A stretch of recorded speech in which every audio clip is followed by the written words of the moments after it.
Hello प्यारे बच्चों, क्या हाल चाल? बढ़िया एकदम। तो उम्मीद करता हूँ बढ़िया होंगे, मजा कर रहे होंगे। क्लास 9 में आप लोग आ गए हैं, एकदम घबराने की जरूरत नहीं। क्लास 9 आपके जीवन का सबसे बेहतरीन क्लास होने जा रहा है, ठीक है। तो आज हम क्लास 9 के फिजिक्स का चैप्टर नंबर 1 लेके आ गए हैं, जिसमें हम आज बात कर लेंगे क्लास 9 के फिजिक्स यानी कि साइंस में कौन कौन से सब्जेक्ट होने वाले, कौन कौन चैप्टर्स होने वाले। भैया साइंस का ओवरव्यू बता दीजिए। तो आज की क्लास में हम लोग साइंस का ओवरव्यू लेने वाले, ठीक है। तो आप लोग क्लास 8 से 9 में आ गए। अब आपको कुछ समस्याएं देखने को मिलेगी। आपका सिलेबस पूरी तरह से चेंज हो गया है कि नहीं। क्लास 8 से थोड़ा सा भारी है, मैं आसान नहीं कहूंगा। क्लास जो 9 से क्लास 10 से क्या है, थोड़ा सा डिफिकल्ट है। अगर आप कंटिन्यूअस नहीं रहिएगा, अगर आप असफलता से भाग जाइएगा, परिश्रम से भाग जाइएगा, तो बहुत दिक्कत आने वाला है। और एक बार क्लास 9 बढ़िया से पढ़ लिए तो मैं विश्वास दिलाऊंगा कि क्लास 10 में आपका 85% लाने से कोई नहीं रोक सकता। 80-85 तो नॉर्मल हो जाएंगे, ठीक है। तो भाई एकदम क्लास 9 को एकदम एंजॉय करते चलेंगे। आपके जीवन का सबसे बेहतरीन, सबसे मजेदार क्लास होने वाला, क्योंकि यहाँ नए सिलेबस मिलेंगे, नए लोग मिलेंगे, आपको मजा आने वाला, नया नया कंसेप्ट मिलेगा। हम बातें को फील कर रहे होंगे, समझ रहे होंगे, मजा आने वाला है, ठीक है। तो सबसे पहले मैं बता देता हूँ, मेरा नाम रोहित है और मैं पूरे साल आपको साइंस पढ़ाने वाला हूँ, ठीक है। तो मेरा नाम एकदम अपने मेमोरी कार्ड में सेव कर लीजिएगा। पूरे साल में आपको क्या पढ़ाने वाला हूँ, फिजिक्स पढ़ाने वाला हूँ, बायोलॉजी पढ़ाने वाला हूँ, साइंस पढ़ाने वाला हूँ। इस कदर पढ़ाऊंगा कि आपको पूरी तरह समझ में आ जाएगा, ठीक है। मैं पिछले 5 साल से आपके जैसे छोटे और बड़े बच्चे को क्या कर रहा हूँ, पढ़ा रहा हूँ। क्लास 6 से लेकर क्लास 12 तक के विद्यार्थी को पढ़ा रहा हूँ, ठीक है। तो इसलिए क्लास 10 और क्लास 9 में आप मेरे इस चेहरा को एकदम कॉपी कर लीजिएगा। रोहित भैया आपको पूरी तरह से बढ़िया से साइंस पढ़ाएंगे, ठीक है भाई। उम्मीद करता हूँ कि आपको समझ में बातें आ रहेंगी। आप इस चैनल को अपने मित्र में शेयर कर दीजिएगा कि 9th के लिए पूरा एकदम कंप्लीट बैच भैया आपके लेकर आ गए हैं, हमारी पूरी टीम लेकर आ गए हैं, ठीक है। तो आज क्या शुरू करने वाले, तो आज शुरू करने वाले हम लोग फिजिक्स। हम लोग आज क्या शुरू करने वाले, फिजिक्स शुरू करने वाला है, जिसमें फिजिक्स का चैप्टर नंबर 1 विज्ञान और मापन को पूरी तरह से यहाँ समझेंगे, है ना, एकदम याद कर लेंगे, ऐसा समझेंगे, ठीक है। चलिए क्लास को शुरू करते हैं, ठीक है। और संघर्ष से घबराना नहीं, क्योंकि जिसके जीवन में संघर्ष, इसका मतलब वही जीवित है कि नहीं।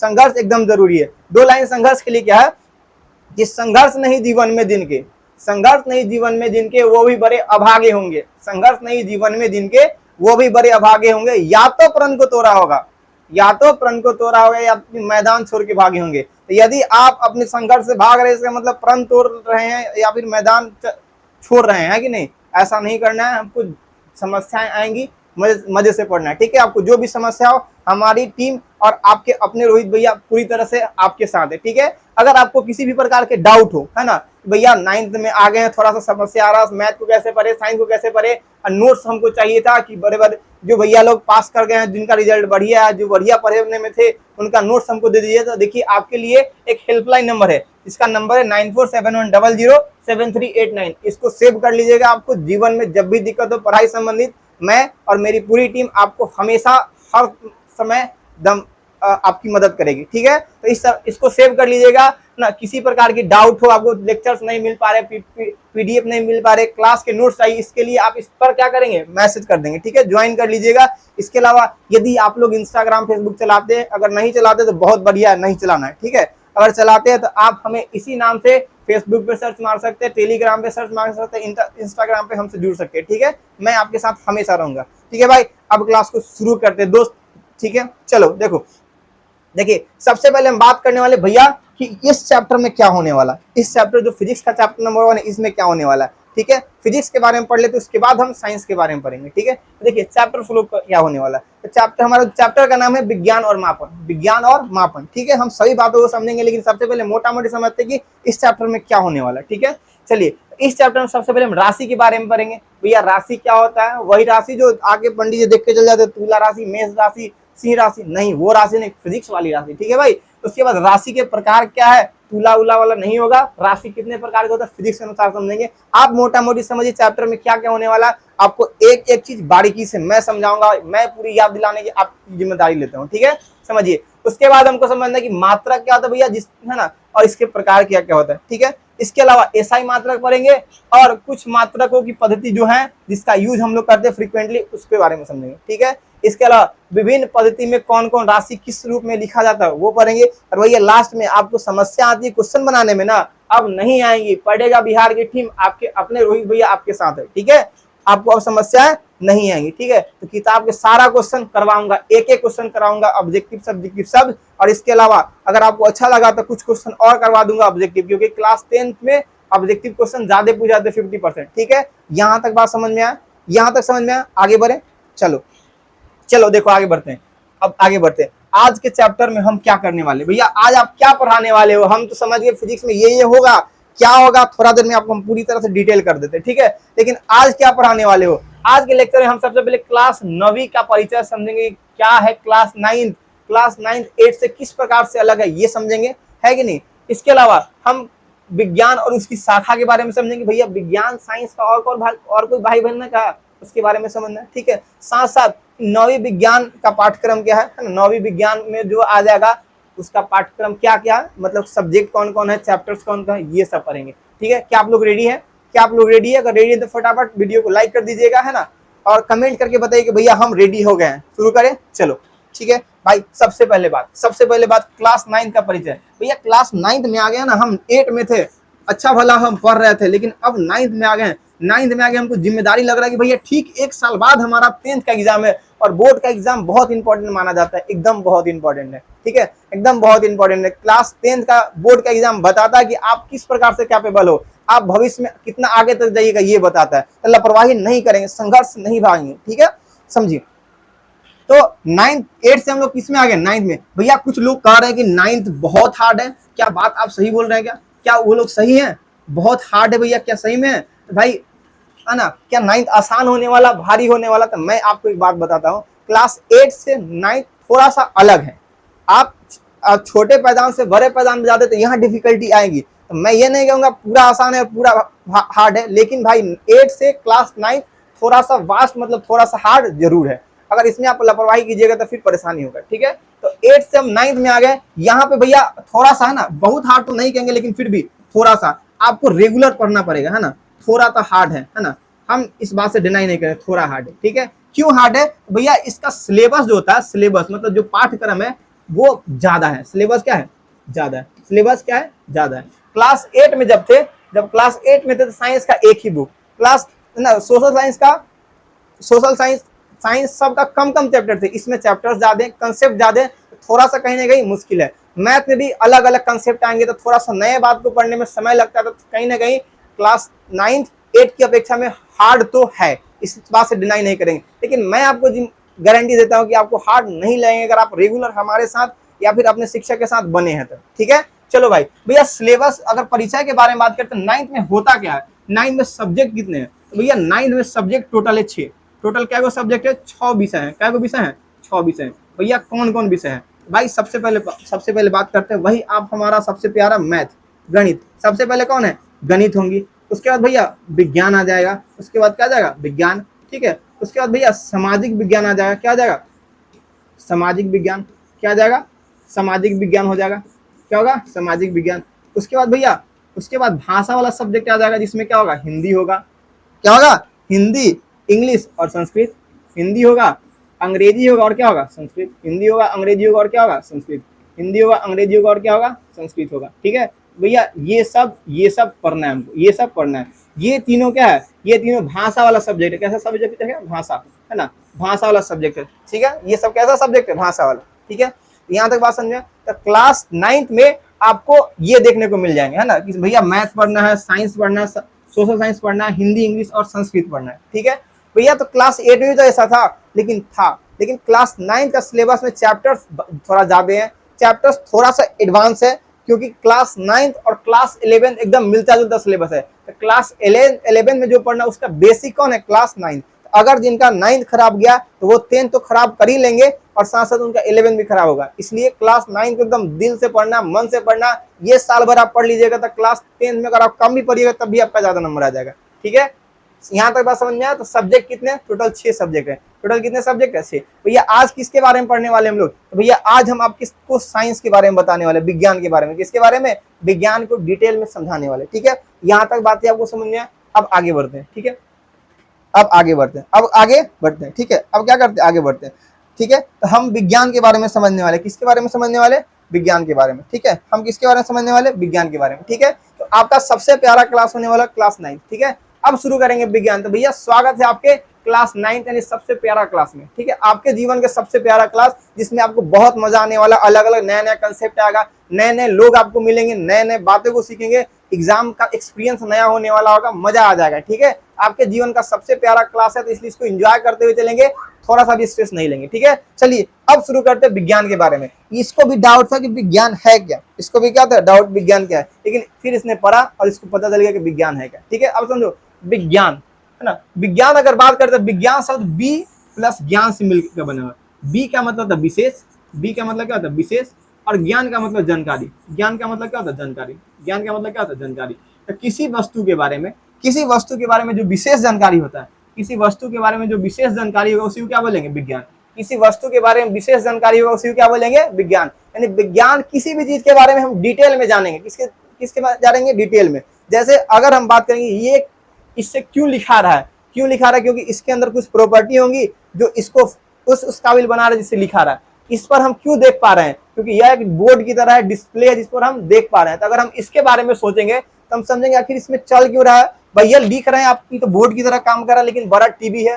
तो इसके बारे में पढ़ेंगे किसमें, साइंस में। किसमें पढ़ेंगे, साइंस में। लेकिन बोल रहे हैं कि मेरा जो उम्र है 30 साल है, कितना साल है 30 साल। आप इसमें क्या डिटेल कीजिएगा, 30 साल कैसे हो गया, नेचुरली, है ना। तो किसी व्यक्ति के बारे में, उसकी उम्र, उसके बिहेवियर, इस सब के बारे में हम कुछ डिटेल नहीं कर सकते, उसमें हम नहीं जान सकते कि शुरुआत कहाँ से हुआ, खत्म कहाँ से हुआ। लेकिन हम जब भी किसी डिवाइस को देखेंगे, जब भी कोई घटना घटित होगी तो हम देखेंगे आखिर वो घटित किस कारण से हुई। तो किसी भी घटना के बारे में अगर हम विशेष रूप से जानकारी प्राप्त कर लेते हैं तो वो सारे घटनाएं का अध्ययन क्या कहलाएगा, विज्ञान। क्या कहलाएगा, विज्ञान। अब समझो इसका परिभाषा। ठीक है, तो ये किससे मिलकर बना हुआ है, जिसका अर्थ क्या होता है विशेष ज्ञान, जिसका अर्थ क्या होता है विशेष ज्ञान। ठीक है, अर्थात किसी वस्तु के बारे में, किसी वस्तु हो जाए या किसी भी घटना के बारे में जानकारी ग्रहण करके और सही तरह से ना उस वस्तु के बारे में जानकारी ग्रहण करेंगे, है ना।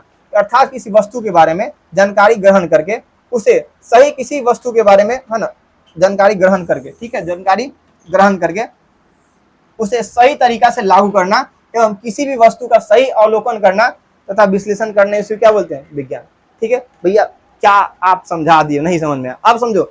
अब देखो, जब हम किसी वस्तु के बारे में प्रयोग करके, है ना, और क्रम से उसकी जानकारी ग्रहण करेंगे तो उसको क्या बोलेंगे, विज्ञान। आपको एग्जाम ये लिखना है ना, कि सिद्धांत और परिकल्पना के आधार पर क्रमबद्ध एवं सुव्यवस्थित ज्ञान को ही क्या बोलते हैं, विज्ञान। भैया ये ठीक लग रहा है ना। सिद्धांत मतलब किसी विशेष प्रिंसिपल जो कि सब फुलफिल करे, सभी के लिए हो, है ना। सिद्धांत और परिकल्पना के आधार पर क्रमबद्ध एवं सुव्यवस्थित ज्ञान को ही क्या बोलते हैं, विज्ञान। ये बात भैया समझ में आए। ठीक है, आगे बढ़ते हैं।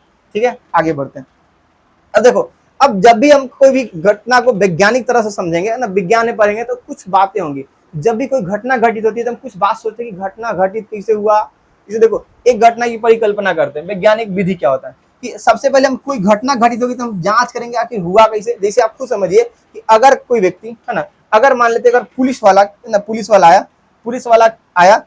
अगर पुलिस वाला आया, है ना, अगर पुलिस वाले अंकल आए, अरे यार चलो कोई बात नहीं, पुलिस वाले अंकल आए, है ना, टोपी पहने हुए पुलिस वाले अंकल आए और उनको एक बड़ा सा पोटली नजर आया, एक बड़ा सा क्या नजर आ गया, पोटली नजर आ गया, और उनको एक बड़ा सा पोटली नजर आ गया। ठीक है, पोटली नजर आ गया। तो सबसे पहले आके क्या करेंगे, सबसे पहले सोचेंगे कि भैया ये है क्या, सोचेंगे कि क्या ये है क्या, है कि नहीं। सबसे पहले क्या सोचेंगे कि भैया है क्या पोटली, है ना। उसके बाद अनुमान लगाएंगे, क्या लगाएंगे, अनुमान, कि भाई हमको लग रहा है ना, हमको क्या लग रहा है कि कोई इसमें अपराधी होगा, इसने पैसा को बांध के फेंक दिया होगा, क्योंकि नोट बंद होने वाले हैं। जब भी कोई घटना को देखेंगे तो सबसे पहले हम सोचेंगे कि भैया क्यों, क्या हुआ, इसको हुआ क्या। उसके बाद अनुमान लगाएंगे कि आखिर इसमें है क्या, चाहिए घटना घटित कैसे हुई। उसी प्रकार से अनुमान लगा के उसके बाद हम जांच करेंगे कि हाँ, जो हम अनुमान लगाएंगे, है ना, जांचेंगे कि अनुमान हमारा सही है कि नहीं है। जैसे अगर हमको एक पोटली मिलेगा तो सबसे पहले सोचेंगे कि है क्या। अगर रास्ता में आपको पर्स मिल जाए किसी का, सबसे नहीं सोचेगा पर्स है क्या है। आदमी पहले लात से मार के जांच करता है पर्स है कि नहीं है। उसके बाद उठा के ना पहले सोचेगा पर्स है कि नहीं है। उसके बाद देखेगा अगर नया है तो सोचेगा अगर पैसा होगा, और पुराना होगा तो लात से मार जाए कोई फेंक के चला गया होगा। होता है कि नहीं होता। अरे हुआ आपके साथ।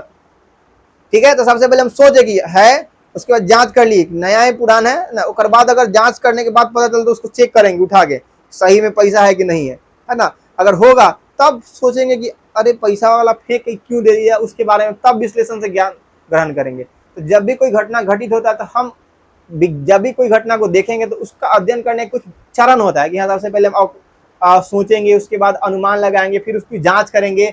जांच हो गया तब सिद्ध करेंगे हाँ भैया सही में हुआ। तो कुछ चरण होते हैं, इस चरण को, इस विधि को बोलते हैं वैज्ञानिक विधि। कौन विधि? वैज्ञानिक विधि। विज्ञान में जब जब हम किसी वस्तु के बारे में अध्ययन करेंगे उसके जो चरण होते हैं, उसकी विधि होती है, उसी को क्या बोलते हैं? वैज्ञानिक विधि। क्या बोलते हैं उसको? वैज्ञानिक विधि। ठीक है, क्या बोलते हैं? वैज्ञानिक विधि। अब समझो ध्यान से। तो जब भी जैसे मान लेते हैं कि एक व्यक्ति को जांच करना कि ये उर्वरक सही है कि नहीं है। सबसे पहले अगर किसी को बोना है, किसी चीज को मतलब बुआई करना फसल की, सबसे पहले सोचेगा कि सबसे पहले जांच कर ले कौन सा बीज सही है नहीं है। ठीक है, उसके बाद ये अनुमान लगाए कि कौन हम खाद डाले कि ज्यादा हमको पैदावार मिलेगा। ठीक है, ज्यादा फसल होगा। उसके बाद जैसे अनुमान लगाकर बाद चेक करेगा, है ना, जैसे आपको पर्स दिखा तो सोचिएगा पर्स सही है गलती है कि नहीं। उसके बाद आप अनुमान लगाइएगा, उसके बाद जांच कीजिएगा। उसके बाद क्या होगा कि हम अनुमान लगाने के बाद प्रयोग से अनुमान की जांच करेंगे। हमने सोचा था कि इसमें पैसा होगा और उठाया तो सही में पैसा आ गया। इसके बाद क्या करेंगे? जांच करें। जांच करने के बाद उस जांच का करेंगे विश्लेषण कि भैया सही में कि हमने जो जांच किया वो सही हुआ है कि नहीं हुआ। उसके बाद तब हम निष्कर्ष पर पहुंचेंगे हाँ कि एक पर्स था जो हमको मिला, इसमें सही में पैसा है। तो हम इस निष्कर्ष पर पहुंच जाएंगे कि हमने जो अनुमान लगाया था अनुमान क्या है? सही है। ठीक है, उसी प्रकार से जब हम किसी विज्ञान में किसी वस्तु के बारे में अध्ययन करते हैं, जब विज्ञान में किसी वस्तु के बारे में अध्ययन करते हैं तो उसके कुछ विधियां होती है। उसी विधि को बोलते हैं वैज्ञानिक विधि। उसी विधि को क्या बोलते हैं? वैज्ञानिक विधि। उसी विधि को क्या बोलते हैं? वैज्ञानिक विधि। वही विधि हमारा क्या कहलाता है? वैज्ञानिक विधि। ठीक है भैया, वैज्ञानिक विधि में सबसे पहला चरण क्या होगा कि हम उसका करेंगे परीक्षण। क्या करेंगे? हम उसका क्या करेंगे? परीक्षण करेंगे। वैज्ञानिक विधि का सबसे पहला चरण क्या होता है? भैया हमको करना परीक्षण। क्या करना है? परीक्षण। क्या करना है? परीक्षण। वैज्ञानिक विधि का पहला स्टेप क्या होता है? परीक्षण। तो वैज्ञानिक विधि क्या होता है? किसी वैज्ञानिक काम को, वैज्ञानिक काम मतलब विज्ञान में, वैज्ञानिक काम को आप दूसरी भाषा में लिख दीजिए, है ना। वैज्ञानिक काम को दूसरी भाषा में क्या लिख देंगे कि प्राकृतिक कार्य, कोई काम, चलो कोई काम, है ना, कोई भी काम। ठीक है, कोई काम। तो किसी भी काम को करने के कुछ तरीके होते हैं, कुछ विधियां होती है।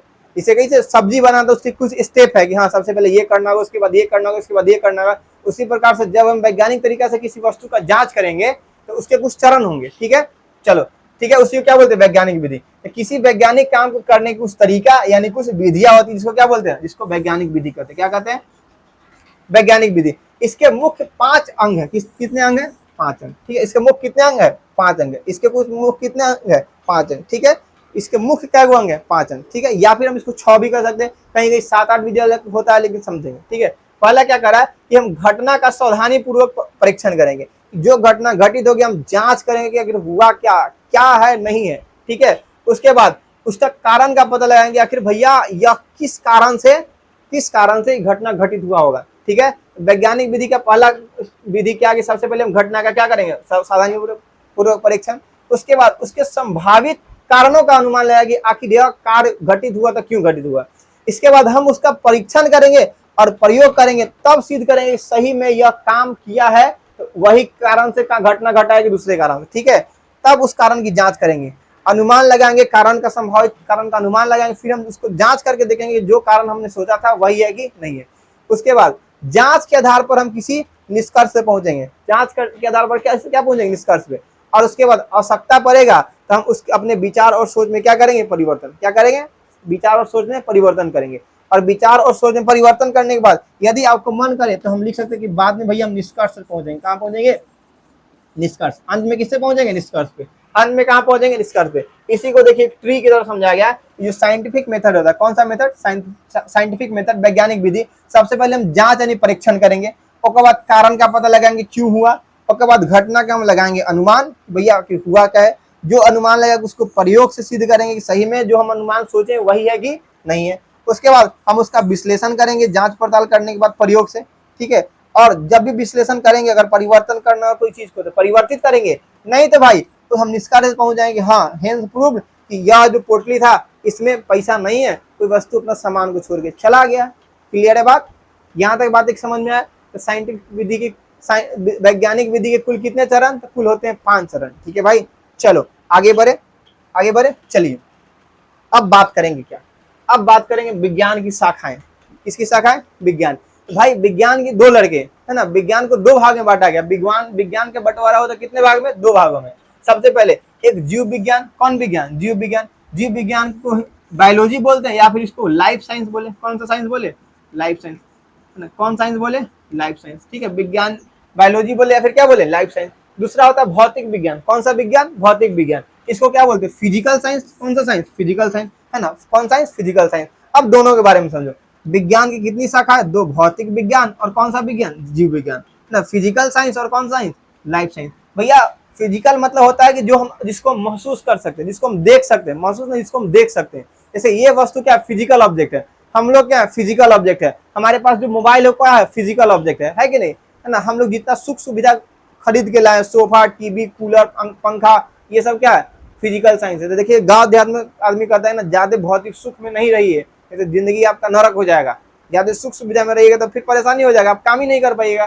तो भौतिक कहने का मतलब कि हमारे आसपास जितने सारे वस्तु दिख रही है, सब कौन से वस्तु है? भौतिक। जो निर्जीव वस्तु देख रहे हैं वही क्या कहलाएगा? भौतिक। निर्जीव वस्तु क्या कहलाएगा? भौतिक कहलाएगा। ठीक है, निर्जीव वस्तु क्या कहलाएंगी? भौतिक। मानव आवश्यकता के लिए जिन जिन निर्जीव वस्तु का इस्तेमाल करता है सब क्या कहलाएगा? भौतिक वस्तु। ठीक है, तो उसी के बारे में अध्ययन करेंगे किसमें? भौतिक विज्ञान में। ठीक है भाई, चलो। जीव विज्ञान क्या कहता है कि सजीव, जीव मतलब जेकरा में जान हो ओकरा क्या बोलेंगे? सजीव। जैसे इसमें जान है नहीं है तो इसको निर्जीव बोलेंगे। क्या बोलेंगे? निर्जीव। इसके बारे में अध्ययन किसमें करेंगे? भौतिक विज्ञान में। लेकिन हम लोग में प्राण है नहीं है? है। एक बार निकल जाता तो लोग बहुत रोता है, फिर 14 दिन 13 दिन बाद होता है भोज, है ना। इसका मतलब हमारे अंदर प्राण है, लेकिन इसको कुछ होगा तो कोई रोएगा? दूसरा खरीद के ला लेगा। तो बेसिकली जिसमें जान होगा उसको अध्ययन करेंगे जीव विज्ञान में, है कि नहीं। जिसमें जान नहीं होगा उसका अध्ययन करेंगे फिजिकल साइंस यानी भौतिक विज्ञान में। ठीक है, तो इसमें निर्जीव पदार्थ तथा उससे संबंधित घटनाओं का अध्ययन करते हैं, जबकि इसमें सजीव पदार्थ तथा उनसे संबंधित घटनाओं का अध्ययन करते हैं। ठीक है, अब जैसे जैसे आगे बढ़ेंगे तो बंटवाराएं होंगी। ठीक है, जैसे जैसे आगे बढ़ेंगे बंटवाराएं होगी। जैसे भौतिक विज्ञान के दो भाग में बांट दिया गया, भौतिक विज्ञान को दो भागों में, है ना। एक भौतिकी और दूसरा रसायन शास्त्र, भौतिकी और रसायन शास्त्र। अब इसके बारे में डिटेल भैया थोड़ा सा आगे पढ़ेंगे, घबराओ नहीं, थोड़ा संयम बना के रखो। ठीक है, घबराओ नहीं, सब पढ़ाऊंगा। ठीक है, और जीव विज्ञान के भी दो शाखा की हमारे पास भैया जीवित वस्तु दो प्रकार के होते हैं, एगो पेड़ पौधा और एगो हम लोग, एगो वो जो नहीं चलता है, एक जगह खड़ा रहेगा, हम लोग ईटा मार के आम तोड़ लेते हैं, लीची तोड़ लेते हैं। अगर चल रहा तो दौड़, है ना। अगर पेड़ पौधा चल रहा तो दौड़ा के मारता, लीची तोड़ा हमारा पर से, लेकिन नहीं तोहर पेड़ है ना। तो एक वनस्पति विज्ञान पेड़ पौधा वाला और एक प्राणी विज्ञान, एगो चलने वाला प्राणी विज्ञान और नहीं चलने वाला वनस्पति विज्ञान। क्या आपको ये बात समझ में आ गई? विज्ञान की दो शाखाएं, बायोलॉजी और फिजिकल साइंस, जीव विज्ञान और भौतिक विज्ञान। भौतिक विज्ञान की दो शाखाएं, है ना, फिजिक्स और केमिस्ट्री, भौतिकी और रसायन शास्त्र। और जीव विज्ञान की दो शाखा, एक वनस्पति विज्ञान, दूसरा जंतु विज्ञान। क्या यह बात समझ में आया? क्या यह बात समझ में आ गया? आगे बढ़े, चलो आगे बढ़ते हैं। ठीक है भाई, आगे देखो। तो विज्ञान में सबसे पहले पढ़ेंगे जीव विज्ञान के बारे में। किसके बारे में? जीव विज्ञान। तो जीव विज्ञान विज्ञान की वह शाखा जिसमें सजीव, सजीव मतलब जेकरा में जान है, क्या है? जान, जिसमें क्या हो? जान हो, जो गति करता हो, जो वृद्धि करता है, उसी को क्या बोलेंगे? सजीव। जो गति करता हो, जो वृद्धि करता हो, क्या उसी को क्या बोलेंगे? सजीव, है ना। जिसमें जो भोजन करता हो उसको क्या बोलेंगे? सजीव। क्या हमारा कुर्सी टेबल भोजन करता है? नहीं करता, निर्जीव है। अगर करता तो आदमी परेशान होता कि अपना खाने के लिए नहीं कुर्सी को खाना खिलाए, है कि नहीं। जो भोजन करता हो, है ना, जो सांस लेता है उसको क्या बोलेंगे? सजीव। जो सांस लेता है उसको क्या बोलेंगे? सजीव। जो जिसके अंदर रक्त का परिवहन होता है, किसका परिवहन? जिसके अंदर रक्त का परिवहन होता है, रक्त घूमता है, उसको क्या बोलेंगे? सजीव। ठीक है, एक अलावा जे जनन करता है, जनन मतलब अपना संतान उत्पन्न करता है, उसको क्या बोलेंगे? सजीव। जो अपना संतान बाल बच्चा को उत्पन्न करता है उसको क्या बोलेंगे? सजीव, जेकरा में जनन हो, है कि नहीं। सजीव किसको बोलेंगे? सजीव किसको बोलेंगे? तो भैया जेकरा जिसमें जान हो, सजीव किसको बोलेंगे? सजीव।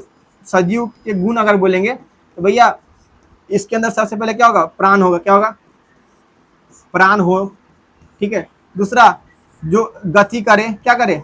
गति करे। जैसे हम लोग गति नहीं करते, गति करने मतलब वृद्धि, गति करने का मतलब क्या करना? वृद्धि करना, जो वृद्धि करे। ठीक है, जो भोजन करे, क्या करे? भोजन करे, जो खाना खाए। इसके अलावा जो सांस ले, क्या करे? सांस ले। जिसमें रक्त हो, क्या हो?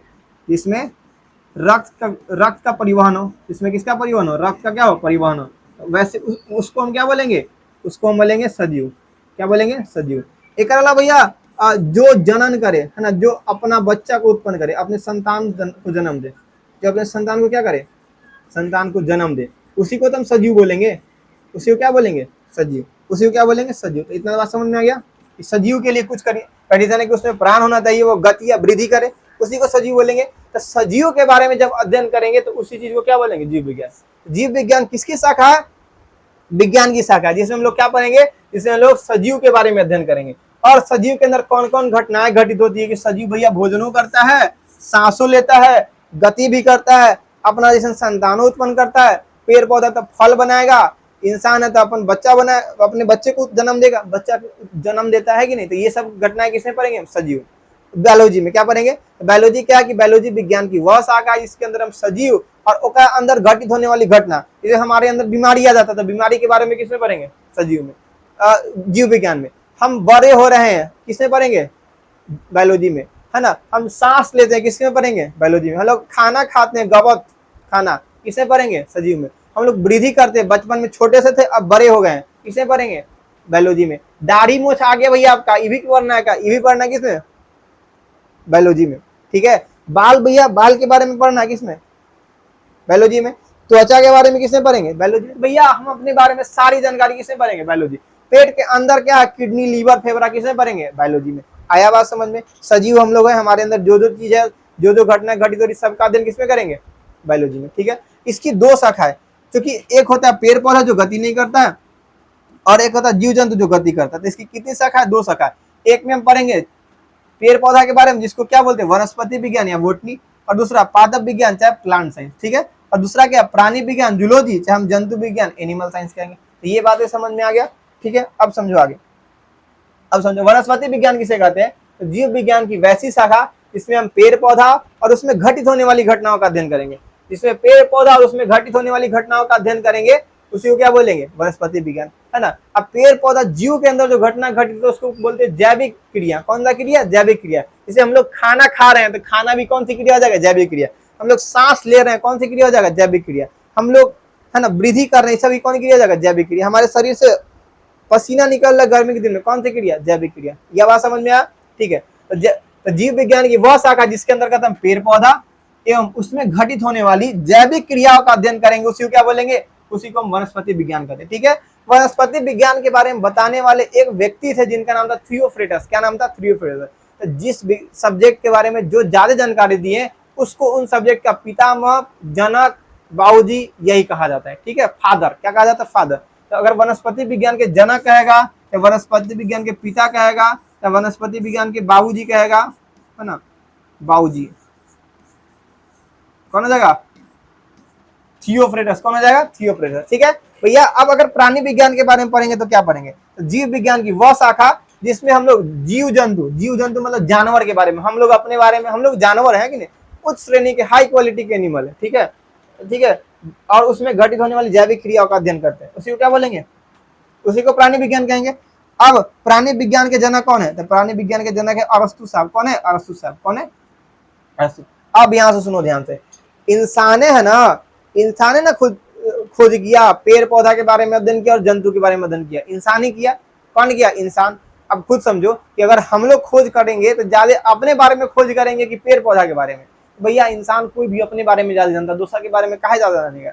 जहाँ जितना खोज लिया वो कम ही होगा उसके हिसाब से, है कि नहीं। बेसिकली अगर देखा जाए तो वनस्पति विज्ञान का खोज ज्यादा किया गया होगा जंतु विज्ञान का, भैया जंतु वाला ही ज्यादा किया गया होगा। अगर हमको पूरा बायोलॉजी का पिता कहना कि बताइए बायोलॉजी में सबसे ज्यादा किसने योगदान दिया? भैया जब प्राणी विज्ञान का सबसे ज्यादा योगदान होगा। और प्राणी विज्ञान में योगदान देने वाले कौन है? वैज्ञानिक अरस्तु। कौन है? अरस्तु। अगर हमसे कोई पूछ दे कि बताइए जीव विज्ञान के पिता कौन है? किसके पिता? जीव विज्ञान के, है ना। जीव विज्ञान के पिता किसे कहेंगे? तो जीव विज्ञान के पिता अरस्तु को ही कहेंगे। किसको? जीव विज्ञान के यदि पिता कहना होगा तो किसको कहेंगे? जीव विज्ञान के पिता कहेंगे हम अरस्तु साहब को। किसको कहेंगे? अरस्तु को। किसको कहेंगे? अरस्तु को। क्या बातें क्लियर है? यहां तक भाई समझ में आया? क्या आपको समझ में आ रहा है? बोलो। चलिए, चलो भाई सही में। ठीक है। अब भैया कि बायोलॉजी के बारे में समझ गए, ये पूछ रहा है कि हमको सिलेबस बता दो कि 9th में क्या पढ़ने वाले हैं। क्लास 9th के बायोलॉजी का सिलेबस देखो। क्लास 9th में के बायोलॉजी में टोटल है 7 चैप्टर। क्या चैप्टर है? 7 चैप्टर। पहला चैप्टर का नाम है कोशिका और इसी के बारे में कि यह जीवन की आधारभूत संरचना है। कोशिका जीवन की आधारभूत संरचना क्लास 9th के बायोलॉजी का चैप्टर नंबर 1 है। ठीक है। इसके बाद दूसरा चैप्टर का नाम क्या है? उत्तक। दूसरा चैप्टर का नाम क्या है? उत्तक। तीसरा का नाम है जीवों में विविधता। क्या नाम है? जीवों में विविधता। कि जीवों में कैसे विविधता पाई जाती है, हम लोग और एक जानवर में अंतर होता है, पक्षी में अंतर होता है, पक्षी के पास हाथ नहीं होता, पंख होता है, इस सब के बारे में विविधता कैसी होती है, कितने पर विविधता के आधार पर जीव को किस किस वर्ग में बांटा गया, कौन कौन संघ में बांटा गया, इसमें इसके बारे में अध्ययन किसमें करेंगे? हम करेंगे चैप्टर नंबर 3 में। इसके अलावा स्वास्थ्य और रोग के बारे में पढ़ेंगे कि इंसान के अंदर स्वस्थ कैसे रहा जाए, रोग होता है तो रोग कितने प्रकार के होते हैं, उसके उपचार कैसे किया जाएगा, हम सावधानी किस प्रकार से बरतेंगे, उसको किसमें पढ़ना है, चैप्टर नंबर 4 में। इसके अलावा खाद्य संसाधन के बारे में, पेड़ पौधा के अंदर जो खाद्य संसाधन है उसको पढ़ेंगे चैप्टर नंबर 5 में, और पशु के अंदर जो खाद्य संसाधन है उसको किसे पढ़ेंगे, चैप्टर नंबर 6 में। खाद्य संसाधन मतलब खाने का साधन, क्या क्या खा सकते हैं हम लोग, है ना, उसके बारे में, ठीक है। और लास्ट में भैया प्रौद्योगिकी के बारे में, है ना, जो एग्जाम में तो नहीं आता लेकिन फिर भी उसमें जो जो प्रैक्टिकल है हम सबको समझेंगे ताकि क्लास 10 में जब आए तो हम तेज रह सके, ठीक है, लास्ट में करेंगे, ठीक भाई। चलो नेक्स्ट अब आगे बढ़ते हैं, भौतिक विज्ञान। कौन विज्ञान, भौतिक का मतलब हमारे आसपास वाला, ठीक है। तो क्या विज्ञान की वह शाखा जिसमें हम पदार्थ की, है ना, बाहरी, है ना, तथा आंतरिक बनावट, बाहरी तथा आंतरिक बनावट और उसमें घटित होने वाली घटनाओं का अध्ययन करते हैं, उसी को क्या बोलते हैं, उसी को बोलते हैं भौतिक विज्ञान। उसी को क्या बोलते हैं, भौतिक विज्ञान। उसी को क्या बोलेंगे, भौतिक विज्ञान। उसी को बोलेंगे हम भौतिक विज्ञान, ठीक है। अगर भौतिक विज्ञान की शाखा कहा जाता है, भौतिक विज्ञान की क्या शाखा, भौतिक विज्ञान की 2 शाखा है। भौतिक विज्ञान की कितनी शाखा है, भौतिक विज्ञान की क्या शाखा, 2। भौतिक विज्ञान के क्या शाखा है, 2 शाखा है। क्या शाखा है, 2 शाखा। पहला शाखा का नाम है भौतिकी, पहला शाखा का नाम क्या है, भौतिकी। और दूसरा का नाम क्या है, दूसरा शाखा का नाम है केमिस्ट्री। दूसरा का नाम क्या है, केमिस्ट्री। किसका नाम है, केमिस्ट्री। तो फिजिक्स और केमिस्ट्री किसके ब्रांच है, भौतिकी के, भौतिक विज्ञान के, किसके, फिजिकल साइंस के, ठीक है। अब समझो इसके बारे में। तो भैया भौतिकी क्या है, भौतिकी, भौतिकी क्या है, फिजिक्स, है ना, फिजिक्स क्या है, फिजिक्स क्या है, ठीक है। फिजिक्स के बारे में बताइए, फिजिक्स। देखिए भौतिकी मतलब फिजिक्स, फिजिक्स मतलब हमारे आसपास घटित होने वाली सारी घटना किसमें पढ़ेंगे, फिजिक्स में। आप अपने आसपास देखिए, आपके हाथ में मोबाइल है, इसका अध्ययन करेंगे फिजिक्स में। ये देखिएगा बल्ब जल रहा है, उसका अध्ययन करेंगे फिजिक्स में, है ना। आप जिस कुर्सी बैठे हुए, कुर्सी का एगो पौवा निकाल देंगे टूट जाएगा, उसकी बनावट का अध्ययन किसमें करेंगे, फिजिक्स में, है ना। अगर ऊपर से पंखा गिर जाए तो आपको चोट लगेगा, तो चोट बल के बारे में कैसे पढ़ेंगे, फिजिक्स में, है ना। बाहर निकलिएगा तो देखिएगा सुबह होता है तो सूरज निकल जाता है, लाइट होता है, शाम में डूब जाता है, अंधेरा हो जाता है, सूरज के बारे में किसमें पढ़ेंगे, फिजिक्स में। इसके अलावा देखिए जब बारिश होता है तो पानी के बूंद आता है गोल गोल बन के, उसके बारे में किसमें पढ़ेंगे, फिजिक्स में। साइकिल चल रहा है, उसके बारे में अध्ययन किसमें करेंगे, फिजिक्स में। आपको बाहर से जितनी दुनिया दिख रही है, दुनिया के बाहरी बनावट अध्ययन करेंगे इसमें हम लोग, फिजिक्स में, ठीक है। परिभाषा देखिए, तो विज्ञान की वह शाखा जिसमें लोग प्राकृतिक में घटित होने वाली घटना है ना, प्राकृतिक में जो भी घटना घटित हो रही है उसका अध्ययन करेंगे, उसी को क्या बोलेंगे, फिजिक्स। उसी को क्या बोलेंगे, फिजिक्स। जैसे फिजिक्स माने भौतिकी, जैसे जैसे जैसे जैसे जैसे अगर बोले बल्ब का जलना, भैया बल्ब जल रहा है, बारिश का होना, इंद्रधनुष का बनना, साइकिल का चलना, है ना, आंख का झपकना, आंख, है ना, मतलब हम चश्मा अगर पहने हुए तो चश्मा के बारे में किसमें पढ़ेंगे, फिजिक्स में। इस बोर्ड के बारे में किसमें पढ़ेंगे, फिजिक्स में। मोबाइल बना हो उसके बारे में किसमें पढ़ेंगे, फिजिक्स में, है ना। कोई चीज चल रहा है निर्जीव वस्तु तो उसके बारे में अध्ययन करेंगे, फिजिक्स में। समझ में आया, ठीक है। चलो सुनो आगे बढ़ो। इसके अलावा हम किसी वस्तु के अंदर उत्पन्न उष्मा या ऊर्जा और उसके द्रव के बीच अंतर भी किसमें स्पष्ट करते हैं, फिजिक्स में, ठीक है। तो इसमें हम वस्तु में उपस्थित ऊर्जा का अध्ययन करते हैं, किसका अध्ययन करते हैं, ऊर्जा का। किसका अध्ययन करते हैं, ऊर्जा का। अब समझिए, अगर फिजिक्स को बांटना होगा तो 2 प्रकार के फिजिक्स होंगे, ठीक है। हमको पढ़ना लेकिन फिर भी समझ लीजिए। एक प्राचीन मतलब पुराना फिजिक्स, जिसमें हम लोग ग्रह के बारे में पढ़ते, ग्रह कैसे चक्कर लगाए ऊपर से, बल के बारे में पुराने जमाना से भी पढ़ रहा है। दूसरा आधुनिक फिजिक्स, जैसे मोबाइल के बारे में पढ़ेंगे, आधुनिक फिजिक्स। मोबाइल के बारे में पढ़ेंगे, आधुनिक फिजिक्स। टावर के बारे में पढ़ेंगे, आधुनिक फिजिक्स। सैटेलाइट के बारे में पढ़ेंगे, आधुनिक फिजिक्स, है कि नहीं। नेटवर्क के बारे में पढ़ेंगे, 2G 3G के बारे में, आधुनिक फिजिक्स, है ना। मोबाइल के अंदर जितना होता है, सेमीकंडक्टर होता है, कंडेंसर होता है, उसमें उसके बारे में किससे पढ़ेंगे, आधुनिक फिजिक्स। बल्ब के बारे में आधुनिक फिजिक्स। समझ में आया, तो नया फिजिक्स को बोलेंगे आधुनिक फिजिक्स, मॉडर्न फिजिक्स। अब पुराना जो अध्ययन करेंगे उसको क्या बोलेंगे, जो पुराना उसको बोलेंगे क्लासिकल फिजिक्स या फिर प्राचीन भौतिकी, ठीक है। आगे बढ़ते हैं, ठीक है, आगे बढ़ते हैं। थोड़ा 5 मिनट का और क्लास होगा, उसके बाद क्लास आपका खत्म हो जाएगा, ठीक है। समझ लेते हैं। अगर क्लास 9 के फिजिक्स की बात करेंगे भैया, आप जो अभी पढ़ाना शुरू करेंगे उसका कौन कौन पार्ट है, तो इसका पाठ्यक्रम देखते हैं। पहला विज्ञान और मापन, क्या है, विज्ञान और मापन। दूसरा अच्छा इसमें हम लोग क्या पढ़ने वाला, मेजरमेंट कैसे करेंगे, मेजरमेंट करने का तरीका क्या होता है, समय को कैसे नापेंगे, कोनो की स्पीड को कैसे नापेंगे, किसी का वजन नापना होगा तो कैसे नापेंगे। क्या भैया किसी के द्वारा किए गए प्यार को नाप सकते हैं, नहीं भाई, प्यार का मेजरमेंट नहीं कर सकता, वह कोई राशि नहीं है, वह बदमाशी है, राशि नहीं है, ठीक है। इसके अलावा गति के बारे में पढ़ेंगे, जब आदमी चल रहा होता है तो इसमें कौन कौन सी घटना घटित होगी, दौड़ने में कौन सी घटना घटित होगी, है ना, गति कर रहा था क्या क्या चीज उत्पन्न होगी, इसके बारे में अध्ययन करेंगे। इसके अलावा बल के बारे में पढ़ेंगे और गति का नियम पढ़ेंगे। न्यूटन साहब बल के बारे में बता दें, कौन चीज को हम धक्का दे दिए, कौन चीज खींच लिए, क्या कहलाता है, बल। इसके बारे में पढ़ेंगे चैप्टर नंबर 3 में। इसके अलावा गुरुत्वाकर्षण के बारे में पढ़ेंगे चैप्टर नंबर 4। गुरुत्वाकर्षण क्या था कि जब किसी चीज को ऊपर से छोड़ेंगे तो नीचे ही गिरेगा, कभी ऊपर जाता है नहीं। ये जो खींचने वाला बल होता है इसको बोलते हैं गुरुत्वाकर्षण बल। इसके बारे में किसमें पढ़ेंगे चैप्टर नंबर 4। साथ में काम के बारे में, ऊर्जा के बारे में और शक्ति के बारे में इसे पढ़ेंगे चैप्टर नंबर 5 में, ठीक है, चैप्टर नंबर 5 में। और ध्वनि के बारे में पढ़ेंगे चैप्टर नंबर 6 में, आवाज के बारे में पढ़ेंगे चैप्टर नंबर 6 में, ठीक है। और लास्ट में भैया फिजिक्स संबंधित प्रयोगी 7 में, ठीक है। अब भैया केमिस्ट्री बता दो, क्या बता दो केमिस्ट्री। रसायन विज्ञान क्या होता है, तो देखिए फिजिक्स में हम लोग बाहरी बनावट पढ़ते हैं, एक में आंतरिक बनावट, अंतर्गत पदार्थ संगठन, ठीक है। तो विज्ञान की वह शाखा जिसके अंतर्गत हम संगठन, संरचना, गुण और रासायनिक प्रतिक्रियाओं के दौरान इनमें हुए परिवर्तन का अध्ययन करेंगे, यानी कि इसका संरचना कैसा, संगठन कैसे हुआ, इसका गुण क्या है, ये रासायनिक अभिक्रिया किया तो क्या क्या परिवर्तन हुआ, उसका अध्ययन किसमें करेंगे हम लोग, रासायनिक विज्ञान में, केमिस्ट्री में, ठीक है ना, किसमें करेंगे, केमिस्ट्री में, ठीक है। अब सुनो ध्यान से, अगर बात किया जाए भौतिकी के, है ना, अगर बात किया जाए भौतिकी के, तो अगर देखा जाए तो पुरानका भौतिकी जो पिता है ना, प्राचीन भौतिकी के पिता है, उनका नाम है सर आइजैक न्यूटन साहब। और नयका के नाम है अल्बर्ट आइंस्टीन, क्या नाम है, अल्बर्ट आइंस्टीन। तो इसके कोई फिक्स पिता नहीं है, लेकिन कहा जाता है कि जो पुरानका फिजिक्स है ओकरा में सबसे ज्यादा योगदान दिए थे न्यूटन साहब। और नयका में आधुनिक, है ना, आधुनिक फिजिक्स के पिता किसको कहा जाता है, अल्बर्ट आइंस्टीन को। और प्राचीन भौतिकी के पिता सर आइजैक न्यूटन, ठीक है। चलो अब उसी प्रकार से रसायन शास्त्र के पिता कहा जाता है लेवोजियर को, किसको कहा जाता है, लेवोजियर को, ठीक है। लेकिन भारत में भारतीय रसायन शास्त्र के जो पिता होते हैं उनको प्रफुल्ल चंद्र रे को कहा जाता है, किसको कहा जाता है, प्रफुल्ल चंद्र रे, किनको कहा जाता है, प्रफुल्ल चंद्र रे, इसी में प्रफुल्ल चंद्र रे, क्या नाम है उनका, प्रफुल्ल चंद्र रे, है ना, कौन है, प्रफुल्ल चंद्र रे, ठीक है। भारतीय रसायन शास्त्र के पिता किसको कहा जाता है, प्रफुल्ल चंद्र रे को कहा जाता है मेरे भाइयों और बहनों, क्लियर। चलो आगे बढ़े भैया, सिलेबस बता दो। तो ये रहा 9वीं रसायन शास्त्र का पाठ्यक्रम, ठीक है ना, 9वीं रसायन शास्त्र का पाठ्यक्रम। उम्मीद करता हूँ भाई कि तुमको समझ में आ रहा होगा बातें, ठीक है।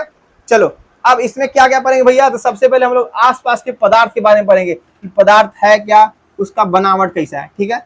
उसके बाद पदार्थ हम करेंगे वर्गीकरण की, पदार्थ को हम उसकी बनावट के आधार पर, आंतरिक संरचना के आधार पर कई भाग में बांट सकते हैं, ठीक है। साथ में उसके पदार्थ बना जो है उसका उनको बोलते हैं परमाणु, अणु और आयन, ये तीनों के बारे में हम अध्ययन करेंगे चैप्टर नंबर 3 में, ठीक है। और परमाणु के संरचना का अध्ययन करेंगे चैप्टर नंबर 4 में, ठीक है। प्राकृतिक संसाधन के बारे में चैप्टर नंबर 5 में, और प्रौद्योगिकी जो होगा वो हो जाएगा चैप्टर नंबर 6। और इस तरह से आपका केमिस्ट्री का सिलेबस खत्म हो जाएगा जब चैप्टर नंबर 5 कर लेंगे तब, ठीक है। चलो ठीक है, उम्मीद करता हूँ कि आज का क्लास आपको समझ में आया होगा भाई, उम्मीद करता हूँ आज का क्लास समझ में आया होगा, ठीक है। आपको आप जैसे छोटे छोटे बालकों को बाय बाय करने का समय आ गया है। उम्मीद करता हूँ मजा आया होगा भाई, ईमानदारी से पढ़िए, मन लगा के पढ़िए। आपको किसी प्रकार की समस्या तो आप सीधा एक बड़े भाई समझकर आप हमसे पूछ सकते हैं, जो कॉन्टेक्ट नंबर है उस पर आप कॉल करके हमसे बात कर सकते हैं। आपको किसी प्रकार की समस्या होगा, है ना, अगर आपको पीडीएफ इसका आपको नोट्स चाहिए तब उसके लिए मैसेज करके आप ले सकते हैं, है कि नहीं, ठीक है। आपको किसी प्रकार की समस्या तो आप हमारी पूरी टीम को याद कर सकते हैं, ठीक है। चलिए बाय बाय करने का समय आ गया। उम्मीद करता हूँ कि आज का इंट्रोडक्टरी पार्ट आपको समझ में आया होगा। इसमें हम लोग फिजिक्स के और पूरे साइंस का परिचय कंप्लीट कर लिए। अगले क्लास से शुरू करेंगे मापन और उससे संबंधित बातें, ठीक है। तो अपना ख्याल रखिए, मन लगा के पढ़ते रहिए। बताइए क्लास आपको कैसा लगा, ठीक है। अपना ख्याल रखिए, फिर मिलते हैं आपसे अगले लेक्चर में। तब तक के लिए गुड बाय, टेक केयर, जय हिंद, जय भारत और जय बिहार।